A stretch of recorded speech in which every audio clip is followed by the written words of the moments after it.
Hello दोस्तों, welcome to my channel. भाई आज हम बात करेंगे ईरान में चल रहे प्रोटेस्ट की। जहां एक तरफ दुनिया आज मार्च पर जा रही है, वहीं दूसरी तरफ ईरान में लोग आज भी इस टाइम पे लोग इंटरनेट के लिए संघर्ष कर रहे हैं। सोचिए कितनी शर्म की बात है।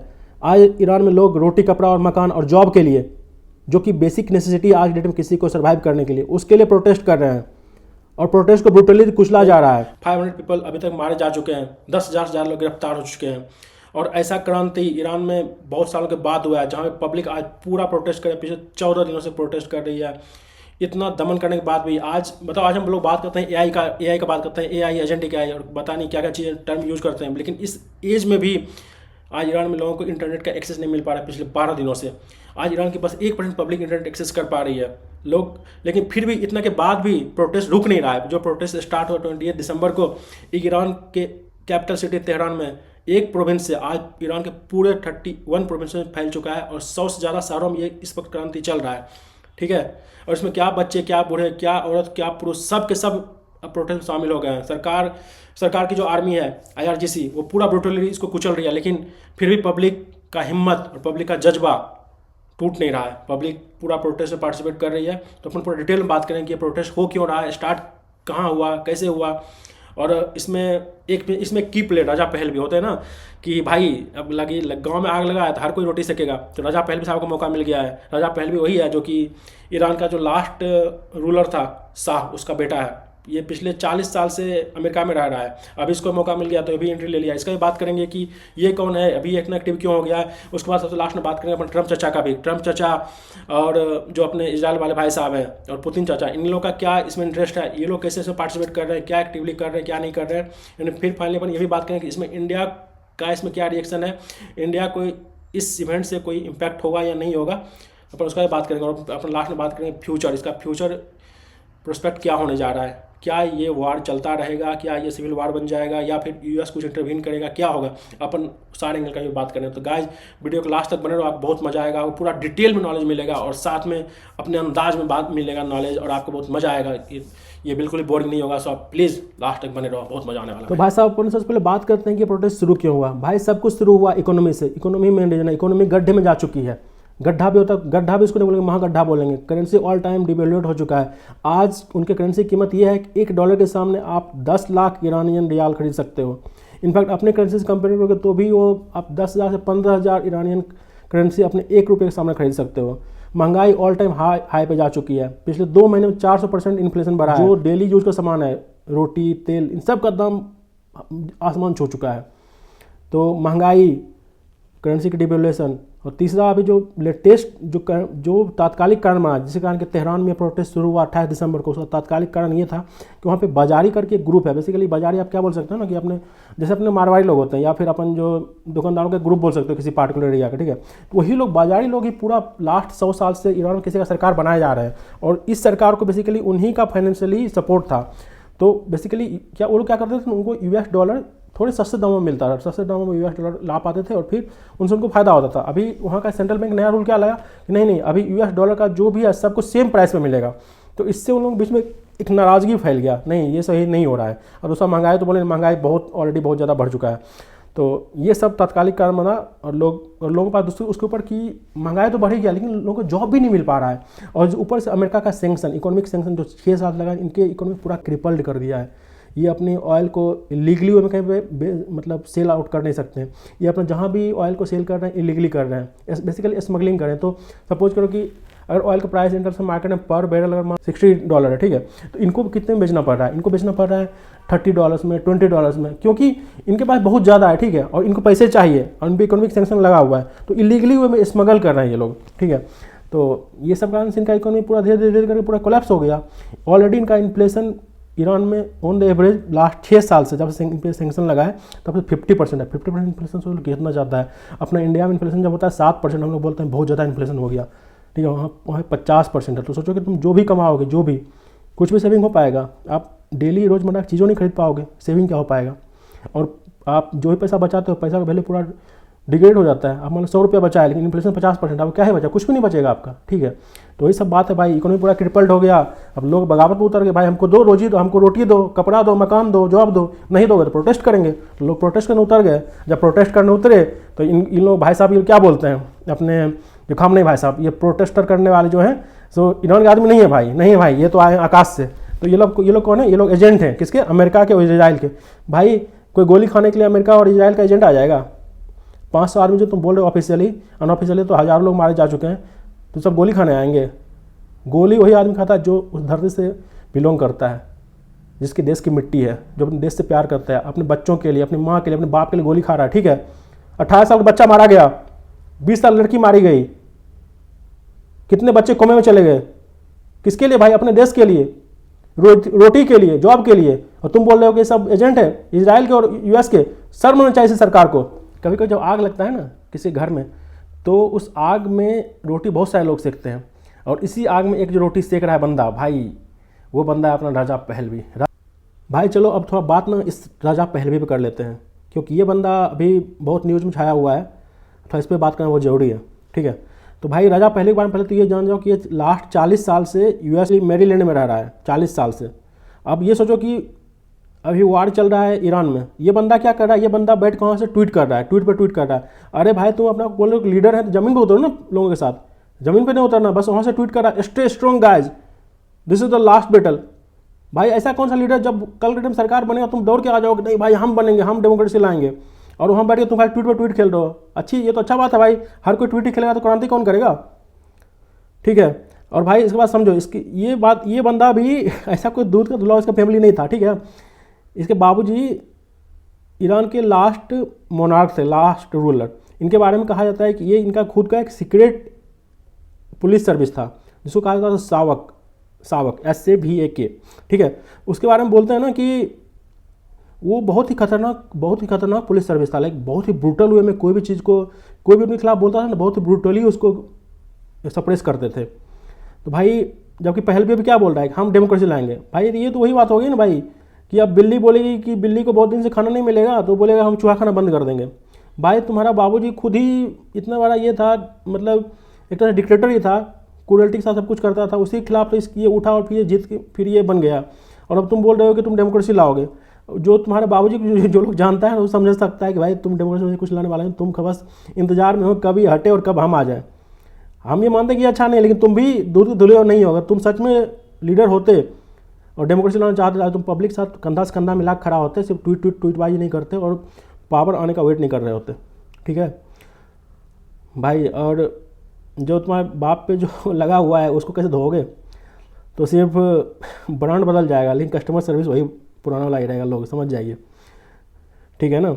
और उसके बाद इसके बारे में एक चीज़ और ही बोला जाता है, भाई ये बोल तो रहा है ठीक है हम डेमोक्रेसी लाएंगे, लेकिन अभी तो क्या प्लान है भाई? अभी तक तुम अपना कुछ प्लान लोगों के साथ शेयर नहीं किए हो, कैसे लाओगे, क्या करोगे, नहीं करोगे, बस सिर्फ लाएंगे। क्या लाएंगे भाई, क्या लाएंगे?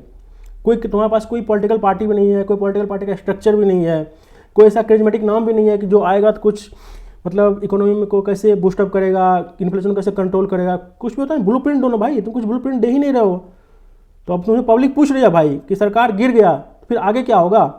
तो पहलवी का रिस्पॉन्स क्या होता है भाई? वो तो बाद में देखेंगे, पहले तो अभी फोटो खिंचवा लें दो, मतलब वो सब बाद में देखेंगे, पहले इसको हटाओ। अभी तो हमको सेल्फी लेना है सबके साथ में, मीडिया में बने रहना है, पहले इसको हटाओ फिर हम बाद में देखेंगे। तब तुम लोग गोली खाओ, तुम्हारा बच्चा मरे, हम बैठ के वहाँ ट्वीट खेलेंगे भाई स्टे स्ट्रॉन्ग। ये तो सही बात है भाई, ये तो बहुत अच्छा है। तो यही है अपना पहलवी भाई। तो दूध का धुला कोई नहीं है, सब अपने मौके के ताक में है। जिसको जहाँ मौका मिल रहा है चौका मार रहा है, बस वेट कर रहा है कब बॉल उनके पाले में गिरे और कब वो लपक ले। तो भाई वही बात है। और मिडिल ईस्ट का एक्चुअली मिडिल ईस्ट हर कंट्री का ही हाल है भाई। तुम हिस्ट्री उठा के देख लो, जितने भी जहाँ रूलर बने हैं पिछले 40 साल से, कोई भी पब्लिक के लिए सब कुछ भी काम वगैरह नहीं किया है, सब बस अपना घर भरा है। सब बनने का डिक्टेटर टाइप से बन गया। वहाँ पे वही कल्चर ही है भाई, वहाँ पे वैसे वही कल्चर है। मिडिल ईस्ट में तुम एक दो कंट्री को छोड़ दो तो बाकी क्या हाल है। इसीलिए तो हर साल कोई ना कोई कंट्री या आपस में सिविल वार में छिड़ा जाता है, या नहीं तो कभी यूएसए आता है इसको दे देता है एक थप्पड़, कभी आता है उसको एक थप्पड़ दे देता है। जब मन होता है किसी उठा के इसको उठा के इसे फेंक दिया, कहीं मैंने उसको उठा के इसे फेंक दिया, उसको ऑयल पे कैप्चर कर लिया और उसी ऑयल को पूरा दुनिया को बेच रहा है, पैसा कमा रहा है। तो यही तो हाल है मिडिल ईस्ट का। चलो अपन बात करते हैं, सबसे पहले अपन बात करते हैं इंटरनेट ब्लैकआउट पे। ठीक है कि ये क्योंकि अभी बहुत चर्चा में है कि इंटरनेट ब्लैकआउट कंप्लीटली कर दिया गया है।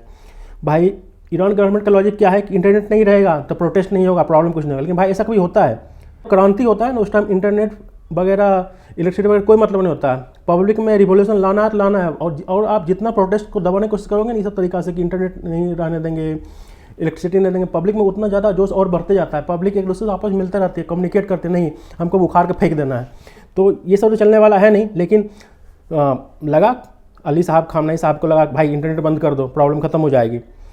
तो वही किया ईरान। अभी क्या किया है ना कि इंटरनेट बंद कर दिया है, अब इंटरनेट चला रहा है, बेसिकली नेशनल इंफॉर्मेशन नेटवर्क के थ्रू इंटरनेट चला रहा है कि मतलब दुनिया सब कट ऑफ हो गए, लेकिन आपको खुद का एक अंदर का चला रहे हैं, यहाँ पर आप चलाइए सब कुछ जो है। भाई 2026 है, 2026 में जहाँ पे लोग मार्स पे घर लेने की कोशिश कर रहा है, वहाँ पे तुम यहाँ पे इंटरनेट बंद कर रहे हो।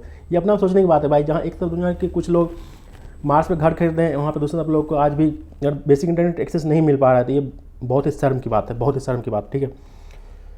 लेकिन इसका एक काउंटर आर्गूमेंट भी है भाई कि इंटरनेट पे बैन लगा है, लेकिन कुछ लोग फिर स्टारलिंक जो है, स्टारलिंक एलोन मस्क साहब का, तो ये स्टारलिंक बोला हम इंटरनेट सर्विस प्रोवाइड करवाएंगे, हमसे इंटरनेट लो, हम फ्री का इंटरनेट देंगे। तो लोग उसको यूज़ करने की कोशिश कर रहे हैं, लेकिन जो सरकार वहाँ पे है उस पर जैमर लगा दिया है। तो भाई जब जैमर लगा दिया है तो अब ऑफलाइन आप उस पर भी कुछ नहीं कर सकते हो। तो भाई यार भाई आज दुनिया मतलब आज के वर्ल्ड में किसी को बोलोगे ऑफलाइन आने का मतलब क्या, ऐसे मतलब गुफा में भेज दो उसको। भाई अब बात करेंगे अपन ह्यूमन कॉस्ट पे। जैसा हम पहले आपको बताया कि अभी तक एज पर ऑफिशियल न्यूज़ 500 से ज़्यादा लोग मारे जा चुके हैं ऑफिशियल न्यूज़। और आपको ही पता है जिस कंट्री में ऑटोक्रेटिक रिजीम काम कर रही हो वो कितना आपको ऑफिशियली सही न्यूज़ देगी। अनऑफिशियल फिगर इससे बहुत ही ज़्यादा है। जो as per international human right agency जो कि यूएस में है और जो नॉर्वे में है, जो ईरान की ह्यूमन राइट एजेंसी काम कर रही है वहाँ से, उनके मुताबिक मोर देन 1000 पीपल मारे जा चुके हैं। और ये ऑफिशियली बोल रहे हैं 10,000 लोग रिटेन हुए, बट अनऑफिशियली लोग बोल रहे हैं 30,000 40,000 तक लोग रिटेन हो चुके हैं। अब बहुत लोग बारे में कुछ पता भी नहीं है। तो ह्यूमन लॉस बहुत ज़्यादा हुआ है, लेकिन फिर भी है कि प्रोटेस्टर रुकने का नाम नहीं ले रहे हैं। जितने ज़्यादा लोग शहीद हुए हैं, लोग प्रोटेस्ट उतना ही ज़्यादा बढ़ते जा रहा है, लोग में उतना ज़्यादा क्रांति बढ़ते जा रहा है। लोग को यही है कि हमको उनको उखाड़ के फेंक देना है, क्योंकि महंगाई में चरम सीमा पे है। लोगों को रोटी, कपड़ा, मकान, हर चीज़ का प्रॉब्लम हो रहा है। ऑलरेडी ऑल टाइम लो पे इनकी करेंसी चल रही है, तो कुछ भी है नहीं। लोगों को अब लग रहा है कि अब कोई ऑप्शन बचा नहीं है, जॉब भी वगैरह कहीं मिल नहीं रहा है। और ऑलरेडी अमेरिका ने सेंक्शन पे लगा कर रखा है। जब डोनाल्ड ट्रम्प साहब पहली बार 2018 में आए थे, तभी ईरान पे उन्होंने सेंक्शन लगाया था, और वो सेंक्शन आज तक जारी है। और उस सेंक्शन से ये लोग निकल ही नहीं पा रहे हैं। और इनका भी पता है इन लोग क्या खुजली मचा हुआ है भाई। इनको मतलब न्यूक्लियर एक्सपेरिमेंट करना है, क्यों करना है भाई, क्यों करना है? आराम से जियो ना भाई, क्या दिक्कत है तुमको ऐसा कौन क्या कर रहा है? नॉर्मल आराम से जियो, कोई कुछ नहीं कर रहा है, ठीक है ना। अब उस चक्कर में क्या, उस चक्कर में इन पर इकोनॉमिक सेंक्शन लगा हुआ है, ये कुछ कर नहीं पा रहे हैं। अब इनका महंगाई बढ़ते जा रहा है, लोगों में दिक्कत हो रहा था। अभी लोग पूरा प्रोटेस्ट क्रांति ला दी है, अब भुगतो। इसमें बात करते हैं अपन इसी सेगमेंट में कि ह्यूमन लाइफ इतना जा क्यों रहा है। इसके पीछे हम बोले ना पहले ही कि आपका IRGC इन्वॉल्व है। ये IRGC का फुल फॉर्म है आपका Islamic revolution guard corps. Basically ये वहाँ की आर्मी है। बेसिकली ये सरकार का टुटपुंजे हैं ये लोग, सरकार को बचाने। ये सारे के सारे करप्टेड ऑफिसर भरे हुए हैं IRGC में, जो सरकार को बचाने का काम कर रही है। और वो लोग पूरा ब्रूटली प्रोटेस्टर को कुचल रहे हैं। IRGC वालों को पूरा खुला छूट दे दिया है वहाँ का सरकार कि जाओ तुम मारो, जो भी करना है करो, कोई कुछ नहीं करेगा। तो अभी लोग पूरा ब्रूटली प्रोटेस्ट करें, क्योंकि ये लोग तो पूरा करप्टेड है, पूरा पैसा बनाए हैं। बड़ी बात है कोई मीडिया कवरेज हो नहीं रहा है, तो ये लोग क्या कर रहे नहीं कर रहे किसी को पता नहीं है। बस कुछ जो ऑफिशियल लोग न्यूज़ दे रहे हैं कि भाई इतने लोग मरे हैं, इतने लोग लापता हैं, इतने लोग को जेल में डाले हैं, बस वही लोग विश्वास करें। लेकिन अनऑफिशियली आप खुद ही समझ सकते हो, जहाँ पे तानाशाही सरकार उसको अपनी सत्ता बचानी हो तो वो किस हद तक जा सकता है। और जब आर्मी भी उसी कंट्रोल में, तो कुछ भी कर सकता है। यह हम लोग सबको पता है। Big salute to all the protesters. उनके जज्बे को, उनके बहादुरी को सलाम है कि जैसा वो हिम्मत दिखा रहे हैं ऐसे सरकार के खिलाफ, ऐसे आर्मी के खिलाफ जो कि तानाशाही हो, जो कि पब्लिक की कोई बात सुन नहीं रहे हो। पब्लिक तो कुछ गलत बोल नहीं रहा है। पब्लिक बोल रहा है भाई हमको रोटी दो, पब्लिक बोल रहा है भाई हमको मकान दो, पब्लिक बोल रहा है भाई हमको जॉब दो। इसमें क्या गलत बात हो बोल दिया? किसी भी सरकार का ये फर्ज बनता है, जब आप सरकार में आते हो आप क्या बोलते हो उस टाइम कि हम तुमको रोटी कपड़ा मकान देंगे। आज वही रोटी कपड़ा मकान मांग रहे हैं, आप दे नहीं रहे हो। उल्टा आप उन जो प्रोटेस्ट कर रहे हैं, पीसफुल में प्रोटेस्ट स्टार्ट हुआ था, ठीक है, आप उसको दमन करने की कोशिश कर रहे हो। प्रोटेस्ट शुरू हुआ बेसिकली पहले तेहरान में ही, पहले और कहीं भी प्रोटेस्ट शुरू नहीं हुआ था। ये प्रोटेस्ट तेहरान में शुरू हुआ, लेकिन जैसे प्रोटेस्ट शुरू हुआ ना, सरकार इसको मतलब दबाने की कोशिश किया, ठीक है, एक लोकल एरिया में। तो फिर जब दबाने की कोशिश किया उसके बाद प्रोटेस्ट तेज़ हो गया, क्योंकि महंगाई बहुत तेज़ी से बढ़ गया पिछले 2 महीने में खासकर। तो उसके बाद ये प्रोटेस्ट बढ़ते मतलब पूरा 31 प्रोविंस में फैल गया। 31 दिसंबर तक पूरा हर जगह फैल चुका था। और इसके साथ साथ और भी जनता जो आपको बोले कि राजा पहलवी का एंगल, वो पूरा एक्टिव होगा। उसको लगा कि अब यही मौका है आग में घी डालने का, अपना हाथ से सेकने का। तो वो भी पूरा एक्टिव हो गया, उसके जितने भी सपोर्टर थे पूरा एक्टिव हो गए। और एक बार जब कोई इतना मूवमेंट शुरू हो जाता है, ऑलरेडी जब कोर रीजन है, महंगाई, लोगों के पास खाने को नहीं मिल रहा है, तो पूरा पब्लिक मोबिलाइज होगी, जो आज तक आपके सपोर्टर थे वो भी आपके अपोजिशन में जा रहे हैं। तो अभी जो है प्रोटेस्ट एक्चुअली बहुत बड़ा रूप ले लिया है। अब इसमें बात करते हैं अपन ग्लोबल प्लेयर्स की। पहले अपन बात करते हैं कौन कौन ग्लोबल प्लेयर्स में इन्वॉल्व है। तो इसमें इन्वॉल्व है आपके अपने ट्रम्प चचा, ये तो हर जगह रहते हैं, ट्रम्प चचा द बॉस, उनको हर जगह रहना है, उनको हर जगह रहना है। उसके बाद अपने यहाँ दूसरे नंबर पे हैं अपने इजराइल वाले नेतन्याहू ताऊ, उसके बाद अपने पुतिन चाचा, और फिर अपने भाई अपने चाइना वाले। सबसे पहले बात करें ट्रम्प चचा की। तो ट्रम्प चचा बोले भाई अगर पीसफुल प्रोटेस्टर्स को कुछ भी किया जाएगा, कुचलने की कोशिश किया जाएगा ब्रूटली, तो अमेरिका चुपचाप यहाँ शांति से बैठ के देखे, तमाशा नहीं देखेगा, हम लोग भी एक्शन लेंगे ईरान को। तो ट्रम्प चचा तो उससे पहले बहुत बार धमकी दे चुके हैं ईरान को, पहले हमेशा बोलते रहते हैं। अपने लास्ट ईयर देखे थे, जो 12 दिन का इनके बीच में युद्ध हुआ था ईरान और इजराइल के बीच में, उस टाइम ट्रम्प चचा बोले थे ना कि अरे शांत हो जाओ नहीं तो हम देख लेंगे। तो अभी ट्रम्प चचा वही बोल रहे हैं कि अगर पीसफुल प्रोटेस्टर्स पर ब्रूटलिटी किया गया तो हम अपने आर्मी को स्टैंड बाय पे रखें, भेज देंगे कभी भी। लेकिन अभी तक से बोल रहे हैं, उसे ट्रम्प चचा बयानबाजी में बहुत आगे रहते हैं, मीडिया में बनने में कुछ भी बोल देते हैं। तो जब ये बात ट्रम्प चचा बोले ना, तो इधर से जो अपने दादाजी हैं, अली खामनाई दादाजी, इन्होंने बोला कि ये अमेरिका क्या बोलेगा, अमेरिका का हाथ तो खुद ही खून से रंगे हुए हैं। भाई सबको पता है खून से रंगे हुए, उसके हाथ तुम्हारा तो उससे ज़्यादा खून से रंगे हुए, लेकिन तुम अमेरिका बोल रहा, तुम कुछ करो भाई, तुम क्यों ब्रूटलिटी कर रहे हो, राइट। अब नेतन्याहू साहब खुद ही बोल रहे हैं अलग से कि नहीं ईरान तो हमेशा ये वार क्रिमिनल रहा है, इस पर कुछ एक्शन लिया जाए, ये सब चल रहा है। तो ट्रम्प चचा बयानबाजी कर रहे हैं 3-4 दिनों से, और ये भी अपने बयानबाजी कर रहा है। और सबसे बात है कि ये लोग एक्सेप्ट नहीं कर रहे हैं, ईरान वाले जो है ना, ईरान की सरकार एक्सेप्ट नहीं कर रही है कि ये प्रोटेस्ट ऑटोमेटिकली पब्लिक के द्वारा किया जा रहा है, because of many reasons, like महंगाई है, जॉब नहीं है। ये क्या बोले नहीं इसमें जो प्रोटेस्टर्स हैं जो हैं ये सब एजेंट हैं, किसके, अमेरिका के एजेंट हैं, इजराइल के एजेंट। अरे भाई एजेंट साहब, सब लोग एजेंट थोड़ी हैं भाई, इतने सारे लोग, लाखों लोग पब्लिक है, लाखों लोग बच्चे, औरत, युवा, स्टूडेंट, सबके सब एजेंट ही हैं क्या? कोई एजेंट नहीं है भाई। तुम कोर्स को भी रिजॉल्व कर नहीं पा रहे हो, खाली बोलो एजेंट है, ये क्या मतलब है भाई? और इजराइल वाले तो अपने जानते नेतन्याहू साहब, इनका और ईरान का तो डेली का है भाई, आज ये मारेंगे कल वो मारेगा, आज ये मारेंगे कल वो मारेंगे, इनका चलते रहता है, इनका अपन चलते, ये लोग आपस में डील कर लेते हैं, इनसे कोई बड़ा बात नहीं है। यहाँ बात ये है कि और 2026 में जो था ना, ये प्रॉक्सी वार जो चला था हिजबुल्ला और हमास का चलते रहता है, ठीक है, इजराइल के खिलाफ, इसको ये प्रॉक्सी वार है। किसका प्रॉक्सी वार? ईरान का प्रॉक्सी वार है।